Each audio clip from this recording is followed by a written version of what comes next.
el vestido que hay que quitarse para no entristecer al Espíritu Santo de Dios. Aquí lo tenemos. Quítense de vosotros toda amargura, enojo, ira, gritería y maledicencia y toda malicia. Muy bien, antes de entrar en profundidad en este versículo, quiero recordar por qué Pablo mencionó que el Espíritu Santo nos sella para el día de la redención.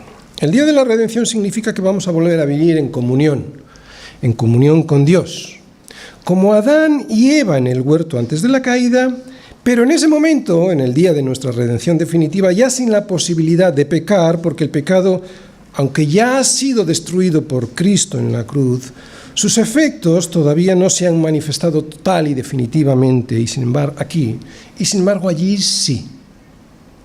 Otra vez. En Edén, ¿qué pasó? No fue así en Edén. En Edén no fue así, por eso era necesario todo este proceso de salvación. ¿Os habéis preguntado por qué era necesario todo esto? A ver si lo entendéis.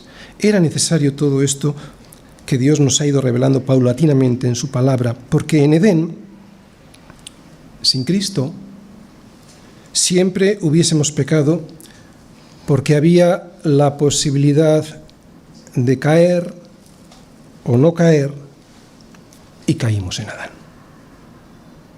Y siempre hay alguien que aquí dice ya, él sí, pero yo igual no. Mentira, hombre. Si él era nuestro representante y el mejor representante, si cayó el mejor, ¿cómo no vas a caer tú, no? Esto es como cuando va Rafa Nadal representando a España. Y hay alguien que en la televisión está, y si fuera yo. No creo que haya nadie así, tan necio, ¿no? Pero si él es el mejor, no del mundo igual, pero sí de nosotros, ¿no? Nos está representando a nosotros. Luego hay otro mejor. Luego veremos quién es ese otro mejor, que es Cristo, ¿verdad? Pero a lo que me refiero es, si era el mejor y cayó, claro que yo iba a caer. Sin embargo, en el día de la redención, con Cristo y su sacrificio en la cruz, donde el pecado ya fue definitivamente destrozado, ya no seremos como Adán, con la posibilidad de pecar, sino como Cristo resucitado, o sea, que allí ya no tendremos la posibilidad de hacerlo. Esto es lo que ganó Cristo en la cruz con su muerte y resurrección, nuestra libertad definitiva.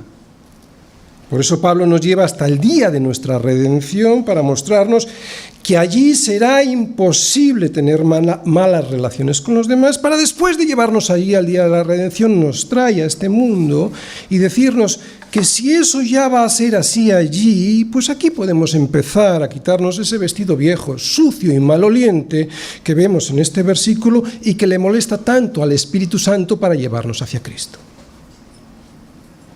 El Espíritu Santo es una persona que se entristece cuando nos enfrentamos a otras personas, porque en el día de nuestra redención no será así.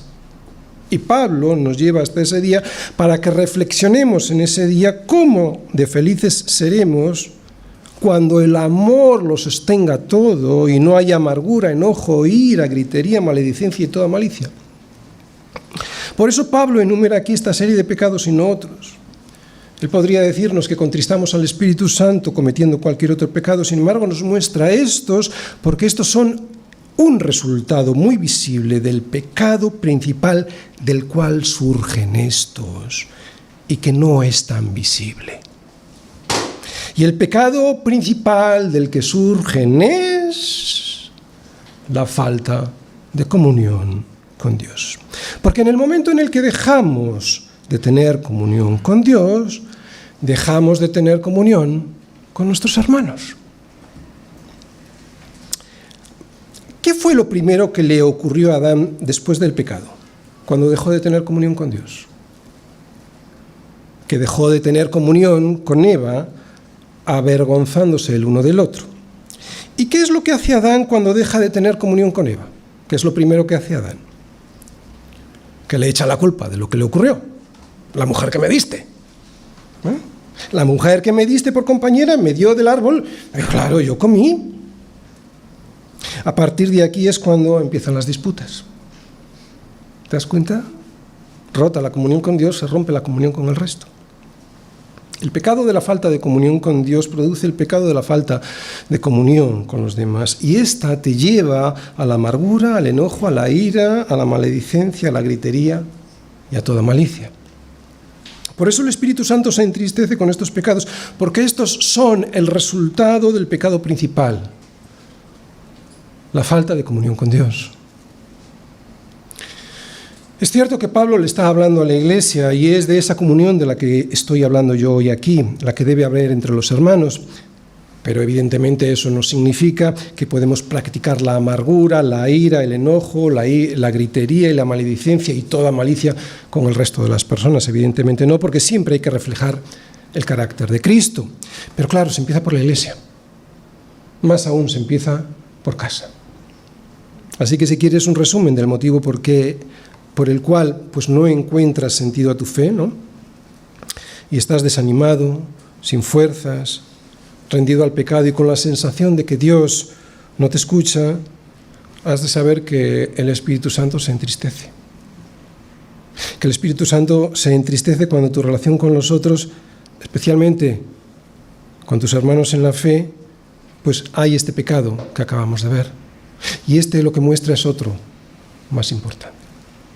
Si hay todo esto es porque falta la comunión con Dios. Por lo tanto, Pablo nos muestra algo muy visible para que reflexionemos sobre el pecado principal, que a veces no es tan visible, ¿no?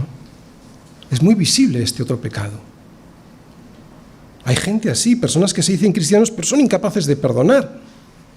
Y por eso están permanentemente amargados, enojados, irritados, llenos de ira, de gritería, maledicencia, y eso les lleva a vivir con toda malicia buscando hacer el mal. ¿Los conoces? No hay muchos, yo creo, pero los hay. Todos menos tú, porque siempre encuentras alguna explicación que te justifique, ¿verdad? Bueno, lo digo para que nos miremos a nosotros. Es verdad que los encontramos fuera, pero bueno, pues esto es lo que hay que evitar, ¿vale? Cuando lo vemos tan claramente en nosotros. Esto es lo que hay que evitar. Por eso, tienes que escuchar a tu hermano. Comunión unos con otros, la iglesia. Tienes que volver a la comunión sincera con Dios a través de su palabra. Y también inspirarte en el día de la redención.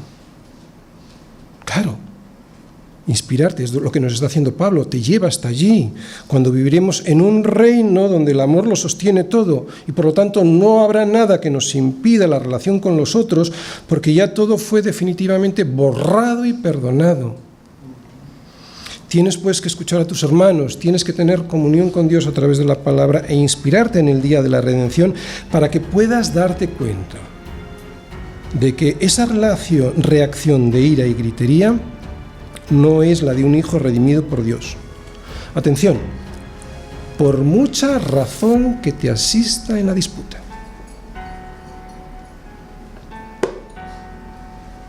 Por mucha razón que te asista en la disputa.